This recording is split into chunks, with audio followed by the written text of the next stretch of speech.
আগুনটা লেগেছে প্রথম অবস্থায় আমার ওখানে একটা আমড়ার গাছ আছে, ওই আমড়ার গাছের তলে চালইতে আগুন লাগছে দেখে আমরা বাইরে আসি। আমার পরিবারের সবাই বাহিরে বাড়াতেই ওখানে যে গরু বাছুর এগুলো বাইর করবো এরকম ধারণা, ওখানে যায় কোনো মতে আগুনের আঁচে থাকতে পারিনি, ওখান থেকে পালায় বাইরে আসছি। তারপর গোটা বাড়ি আগুন লেগে চলবে, গোটা বাড়ি পুড়ে গেছে। আচ্ছা, ক্ষয়ক্ষতির পরিমাণ কেমন হয়েছে এবং কি কি পুড়ে গেছে ধরনের কোনো?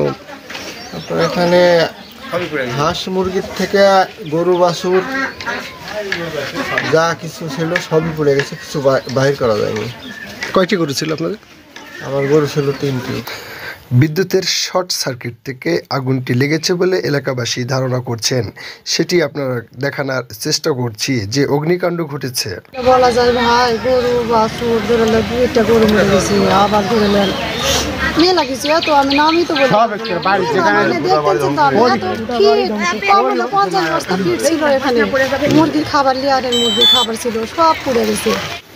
বিদ্যুতের শর্ট সার্কিট থেকে আগুনটি লেগে ছড়িয়ে পড়ে মুহূর্তের মধ্যে সারা বাড়ি এবং বাড়িতে থাকা ধান, চাল, আলু এবং পেঁয়াজ এবং গরুর গোয়ালে গরু ছিল, গরুটিও পুড়ে গিয়েছে, সেটি আপনাদেরকে দেখানোর চেষ্টা করছি।